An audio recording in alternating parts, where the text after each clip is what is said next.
ഓ ഇവൻ തന്നെ ഉറക്കത്തിലാണല്ലോ. വെക്കേഷൻ സമയത്ത് കളിക്കേണ്ടിയുള്ള ട്യൂഷന് പോന്നങ്ങ് പറയുക. എണീടാ കണ്ണോടാ സാറ് വരാറായി. അവന്റെ ഒരു ഉറക്കം. ബുക്ക് താഴെ. അയ്യോ ഇന്നും ചാക്കോമസ് തന്നെ.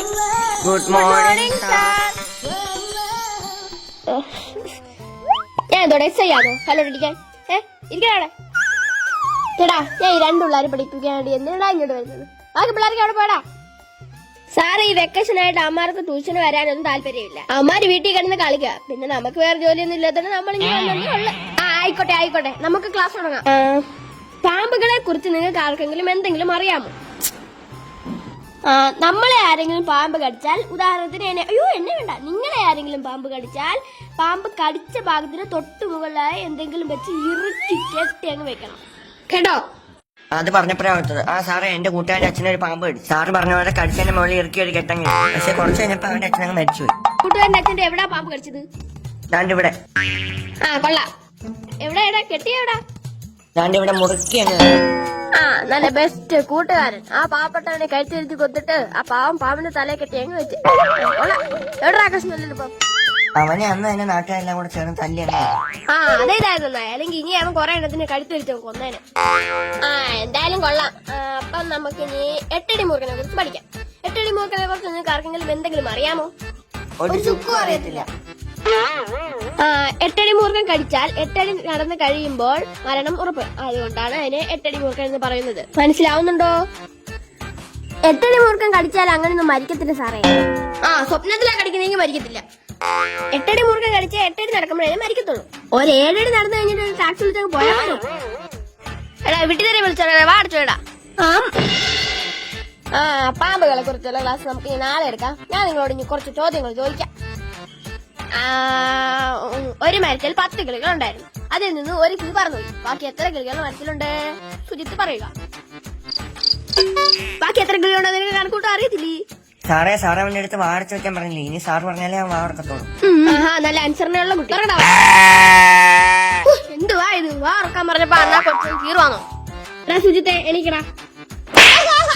മരത്തി ബാക്കി എത്ര കിളിയുണ്ടെന്ന് പറയടാ. ബാക്കി ഒരു കിളിയും കാണത്തില്ല സാറേ. അതെന്താടാ ഒരു കിളിയും കാണാത്തെ? സാറിന് കിളിയുടെ സ്വഭാവം അറിയത്തോണ്ടാ. ഒരു കിളി പറന്നു പോയാൽ അതിന്റെ പിറകെ മറ്റേ എല്ലാ കിളിയും പറന്നങ്ങ് പോകും. പിന്നെ എങ്ങനെയാ സാറേ ബാക്കി കിളി ഉണ്ടാവുന്നേ? സുജിത്തേ നിന്റെ വശരത്തരത്തിനൊന്നും ഒരു കുറവില്ലല്ലോ. എങ്കിൽ അടുത്ത ചോദ്യം. ഒരു ചാക്കിൽ ഞാൻ 25 മാങ്ങ കൊണ്ടുവച്ചിരിക്കുന്നു. അതിൽ നിന്ന് 10 എണ്ണം രാമുവിനും കൊടുത്തു, 15 എണ്ണം സുനിലിനും കൊടുത്തു. ആ ചാക്കിൽ എത്ര മാങ്ങയുണ്ട്? എന്തായാലും സാറ് കാണിച്ച മോശമായി പോയി സാറേ. സാർ അവിടെ മാങ്ങ കൊണ്ട് വെച്ചിട്ട് നമുക്ക് ഒരെണ്ണം പോലും തന്നില്ലല്ലോ സാർ. സുനിൽ രാമുവിനൊക്കെ കൊടുത്തില്ലേ? 10-15 എണ്ണം കൊടുത്തില്ലേ? നമുക്ക് 2 തന്ന എന്തായിരുന്നു സാറേ? മോശമായി പോയി. എടാ നിനക്കൊക്കെ തീറ്റിയുള്ളോ? പഠിക്കുന്ന സമയത്ത് പഠിക്കണം, തിന്നുന്ന സമയത്ത് തിന്നണം. നിനക്കൊക്കെ മാങ്ങയല്ലേ വേണ്ടിയത്? ഞാൻ വീട്ടിൽ ഒരു മാവും തൈ നട്ടിട്ടുണ്ട്. അത് കഴിക്കുമ്പോ നിനക്കൊക്കെ ഞാൻ മാങ്ങ കൊണ്ട്. ഇപ്പൊ ഇത് പറ, ആ ചാക്കിൽ എത്ര മാങ്ങ ബാക്കിയുണ്ട്? ആരാ ചാക്കിലെ മാങ്ങ അവിടെ കൊണ്ട് വെച്ചത്? ഞാനാ കൊണ്ടുവച്ചത്. 10 എണ്ണം സുനിലിനും 15 എണ്ണം രാമുവിനും കൊടുത്തത് ആരാ? ഞാൻ തന്നെയല്ലേ കൊടുത്തെന്ന് പറഞ്ഞത്. കണ്ണി കണ്ടോ മക്കളെ മാങ്ങ വാങ്ങി കൊടുത്ത് ചാക്കി എത്ര മാങ്ങ ഉണ്ടെന്ന് എന്നെ അടുത്ത് ചോദിച്ചാൽ എനിക്കെങ്ങനെ അറിയാം സാറേ? എടാ അഖിലേനിക്കടാ. എടാ മുട്ട തറക്കി നേരെ പറ. അടുത്ത ചോദ്യം. മനുഷ്യൻ ഏത് ജീവിയിൽ നിന്ന് രൂപാന്തരം പ്രാപിച്ചു ഉണ്ടായതാണ് സുജിത്ത് പറയും. അതിനെന്താ സംശയം? കുരങ്ങൻ നിന്ന് സിമ്പിൾ അല്ലേ? സത്യം പറയടാ. പുസ്തകം നോക്കിയല്ലേ പറഞ്ഞേ? അല്ലല്ല ഞാൻ പുസ്തകം നോക്കിയല്ല പറഞ്ഞേ, ഞാൻ സാറിന്റെ മുഖത്ത് നോക്കിയാ പറഞ്ഞേ. പിള്ളേരെ കാഴ്ച ബംഗ്ലാവ് കാണിക്കാൻ കൊണ്ട് പ്രശ്നം എന്നാ തോന്നുന്നേ. അടുത്ത ചോദ്യം ചോദിക്കാൻ പോവാ. പശു നമുക്ക് എന്ത് തരണോ? ചാണകം തരും. പശു ചാണകമല്ലായിരുന്നു, പശു പാലാണ് തരുന്നത്. അയ്യോ സാറേ, പശു നമുക്ക് പാല് തരത്തില്ലല്ലോ. നമ്മൾ അതിനെ പിടിച്ച് കറന്നെടുക്കുമല്ലയോ? അല്ലാതെ നമുക്ക് പാല് തരുന്നല്ലോ. ശരിയല്ലേ? കണ്ണ് നമ്മൾ എന്തിനുപയോഗിക്കുന്നു? കാണാൻ. അടുത്തത് ചെവി നമ്മൾ എന്തിനുപയോഗിക്കുന്നു? കേൾക്കാൻ. അങ്ങനെയാണെങ്കിൽ മൂക്ക് നമ്മൾ എന്തിനുപയോഗിക്കുന്നു? മൂക്കാൻ. എടാ അതിലേ എണീക്കടാ, കൈകൊണ്ടിട്ടാ.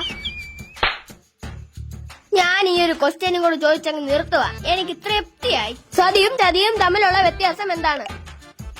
പണ്ടത്തെ കാലത്ത് ഭർത്താവ് മരിക്കുന്ന ചിതയിൽ ഭാര്യ ചാടി ചാവുന്നതിന് സതി എന്ന് പറയുന്നു.